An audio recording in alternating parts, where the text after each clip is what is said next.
Welcome back to yet another video from the FPL Boys. Before we start our video, just wanted to plug our channel and share that more than 50% of our viewers are not our subscribers.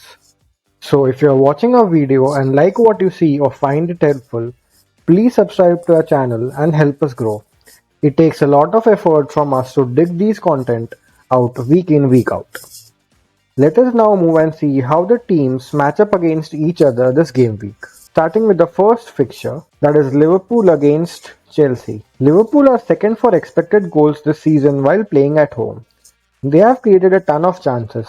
However, their attackers have missed sitters and cost a lot of points to FPL managers. Chelsea, on the other hand, are 13th for expected goals and 10th for defense in away games. As we can see, they have a big weakness through the middle, which can be great for Liverpool attackers. Salah will be playing as a forward after Nunes got injured and Gakpo not firing so far. He loves playing against big teams and should put up performance yet again this week. Moving on to Bournemouth against Nottingham. Bournemouth against Nottingham Forest looks set to be a low scoring encounter again. Both teams are in bottom 2 for expected goals on home and away games respectively this season. Forest, however, are in bottom 6 for defense as well in away games. Their major weakness is from the left flank and through the middle, which could mean good things for Bournemouth winger through the right. However, with most managers not having any players from these teams, we will be avoiding this game altogether with no suggestion. Leicester are up against Brighton at home, who have been in super form recently. Brighton are in the top 4 for expected goals in away games and have a good defense as well. Leicester on the other hand are the worst attack at home this season, which could mean good things for Brighton defense. Leicester also have a weakness through their right flank, which can be exploited by a certain Mitoma who plays in that zone and has been in exceptional form since the restart. On the other hand, Sanchez can be a great option as well because of the bad expected goal stat for Leicester. Moving on to Southampton against Villa. It looks set to be yet another poor game with both teams being in bottom 6 attacks in home and away games respectively. Southampton are also the 6th worst defense at home this season, which can be exploited by Villa attackers. But since most of us don't have players from these teams, we will be avoiding this game too. However, if you have a Villa attacker, start him. A poor game followed up by yet another poor game. West Ham and Everton are both fighting for relegation and are in bottom 6 for attacks this season. Everton have been the 3rd worst attack team this season in away games too. Both teams have genuine weakness across their wings and concede most chances from there. However, as we are in the middle of double game weeks and start to plan for things coming forward, these two teams are certainly not in our plans and we will be avoiding them both. Moving on to Palace against Newcastle. This game promises goals. Palace have been in poor home form since the restart. They are the 4th worst attack at home and in bottom 7 for expected goal conceded too. They have a certain weakness and concede most of the chances from their left flank and through the middle. Newcastle on the other hand are in top 7 for both attack and defense in away games this season. Almiron, Trippier and Wilson can take advantage of Palace's weakness through the left flank and Almiron has the potential to finally return back amongst points.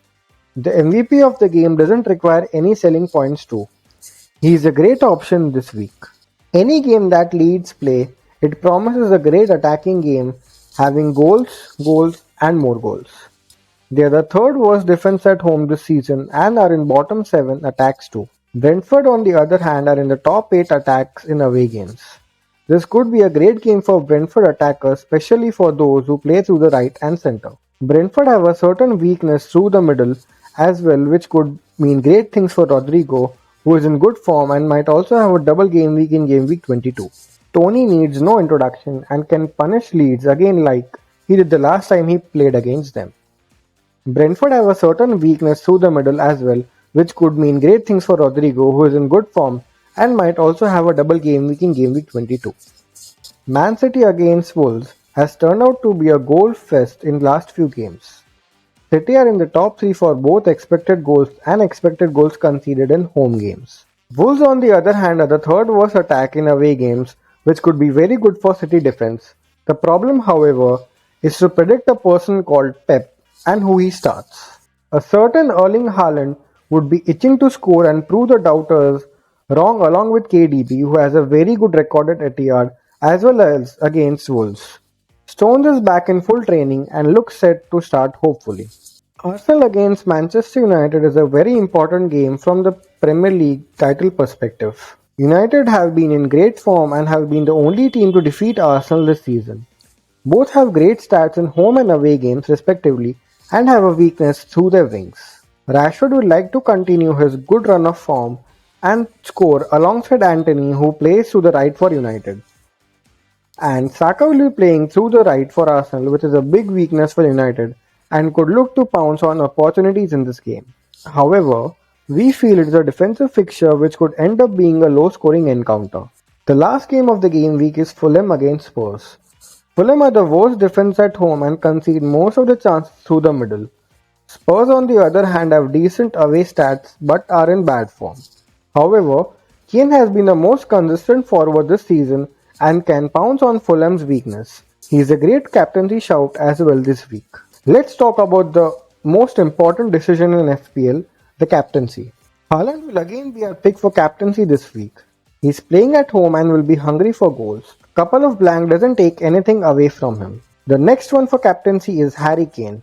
He's in great form and up against the Fulham side who concede majority of the chances through the middle. It could be a goal fest for Harry Kane owners. Tony is up against Leeds and they have a certain weakness through their middle. Tony has been in great form and so has been Brentford. He could be a great shout for captaincy too. That is it from the boys this week. If you liked the video, please like and subscribe to our channel and keep supporting us. Thank you and all the best for the coming game week.